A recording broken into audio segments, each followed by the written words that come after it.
Hello, it's 10 years this week since Bishop John Arnold was installed as the Bishop of Salford, and we thought it would be a great time to reflect on some of your time here, Bishop, and look to the future, the next few years. So why don't we start with the big question. How do you see the church having changed in the 10 years since you've been here? Well, there have been some considerable changes, and I think a lot of it's to do with the personality of Pope Francis. And I don't mean any criticism of his predecessors, but Pope Francis has brought a new sense of mission. Let's look at the church as we need to see it today. Let's discern how the gospel values need to be interpreted in our time, fast-changing times. So I think the church has changed a good deal. And I think there's a sense of mission which says that, to be Catholic is not just to be turning up at church on Sunday. It's actually helping the society in which we live and the many challenges that we face. Particularly now, we've got a good deal of poverty within the diocese.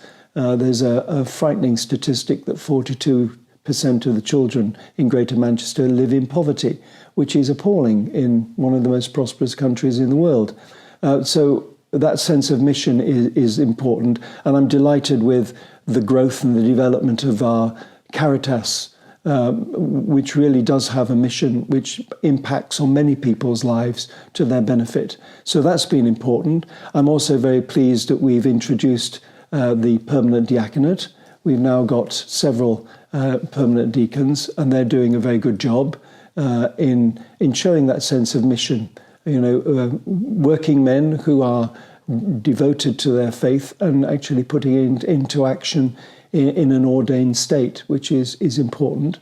I think the arrival of so many priests from abroad has also brought a real sense of cultural diversity to us, because we've got so many ethnic groups in the diocese. It's a real cosmopolitan diocese.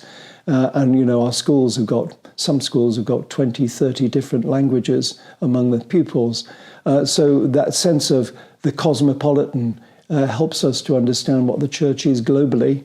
And we benefit too from the arrival of so many migrant families. They've been a real strength to us.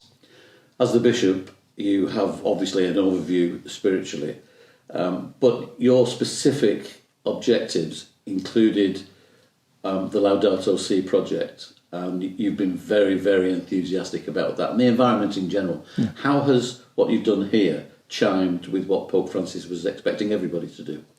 Well, I think I've been very fortunate because being here at Wardley Hall, I've got considerable grounds that lend themselves to a sense of care for the environment and repairing the damage of climate change. So when I was asked to be, or told to be, lead voice for the bishops on the environment, this seemed to be a very good way of leading as best I could. And we've got a very good team in place. And the Laudato Si Centre here is proving to be a very popular venue. We've had over 3,000 visitors this year. And it's a lot of young people, very enthusiastic. And if we can show, following the example of Pope Francis, that the environment is fundamentally part of what we believe, care of creation, we are stewards of creation. If we can show that's really important, I think there's a good chance that young people may say, well, the church actually is relevant, it's got something to say, and I want to be more part of it. And then we can draw them perhaps more into the spiritual aspects of the church and that sense of the spirituality of growing in what they do in their own personal mission as part of the church. It's not just something that's spiritual where we go and pray. It's what we're praying about and how our prayer is seen transferred into action. Not just for the environment, then we can connect up with homelessness and the dignity of people and the sanctity of human life. All these things, they're all connected. Pope Francis comes away with these little phrases, everything is connected, and he's absolutely right. But I think we've got a foot in the door if we start with the environment, because the enthusiasm is already there. How do we encourage more vocations, not necessarily specifically in Salford, but as a general point in this country? I think we need to introduce the idea very directly to young people. That vocation may be to married life, to religious life, to the priesthood. I just remember from my own experience that at the age of 14, I was absolutely convinced I was going to be a lawyer, like my father. And I remember a priest simply saying to me, "Have you thought of being a priest?" To which I answered no. But it sowed a seed. It gave just an additional thought to something. And I was then thinking, I suppose, how the life of the priests around me were impressive, and they were a good example, they were encouraging, they were kind. And maybe that's, I think if we can just introduce the idea, not be afraid of it, it may be something that would stimulate at least that consideration. Well, that consideration doesn't need to be a definite decision at age 14, does it? As No. you said, the seed is sown and it can mature at any point. Sure, and we see in the vocations that we have that they're not just happening when you leave school. Some people are coming to the conclusion that they are called to a sense of vocation within the church in their 30s and 40s and 50s, and that's to be valued. But just that the idea is that it's not something absurd for me to be thinking about. It's part of life and part of the church to which I belong, and maybe God is calling me to some form of vocation. But let's look at the future and the importance, in your view, of the Diocesan Synod. Well, Pope Francis, I think, has been really quite radical in taking us back to the idea of synod and synodality. That question that we're not just we're there with our own opinions, wanting to win arguments and discussions. We want to actually discern what the Spirit is saying to the church. And we do that by careful and prayerful listening. And I think that the Universal Synod is going ahead very well and coming to its conclusion. And I think we were right to decide on a diocesan synod so that we can begin that process of listening for ourselves. And it's not just a one-off. I think, as Pope Francis says, synodality should be part of the way the church lives day to day. And the decisions that we're coming to, I think that in our own diocesan synod will give us a sense of direction and the priorities based on gospel values, which are unchanging, but the interpretation of those values can vary a great deal. So in terms of the Salford Diocese and perhaps the broader church, how strong is your hope for the future? I think there's every good reason to be hopeful about the future.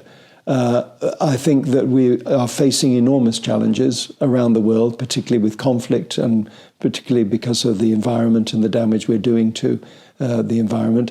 But I do think that there is a growing sense of that common purpose that we've got to be working together in order to solve the problems, but we're well able and we have the science and the knowledge to do all that needs to be done. And I think that the grassroots are leading the way in persuading, hopefully, the politicians and industry to be acting in the best concerns for the people that politicians are meant to be serving and the industry is supposed to be helping. 7 simple words with a great depth of meaning are "Stay with us, Lord, on our journey," which is your prayer that you've shared with us, and we all use it. What is that prayer about, and how is it going to guide us?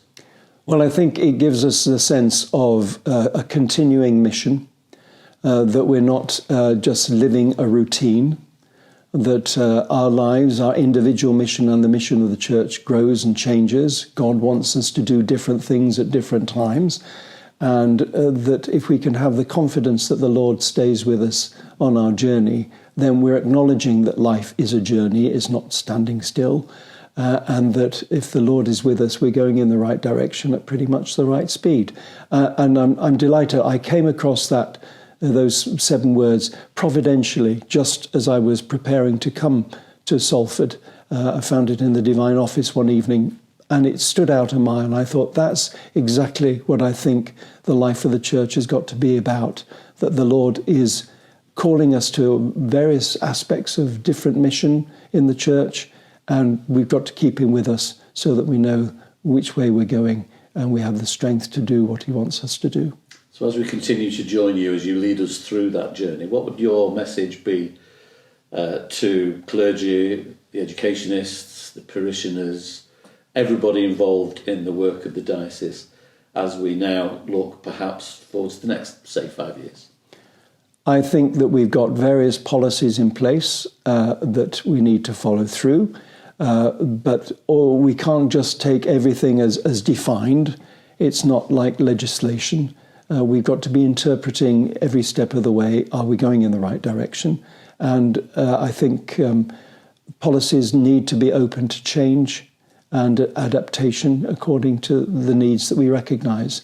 And that means listening to people all the time. So that sense of synodality goes on. And we don't sort of say, well, the synod's ended and we know exactly what we're doing now. No, we need to be listening to people. And often it's the most unlikely people that come up with some very wise understanding of circumstances and priorities. And we need to be listening to them so that we can make the right decisions and adjust the way that we do things. Well, thank you for what you've done so far in the 10 years in which you've been bishop, and hopefully we can stay with you and the Lord on our journey for the next good few years. Thank you very much.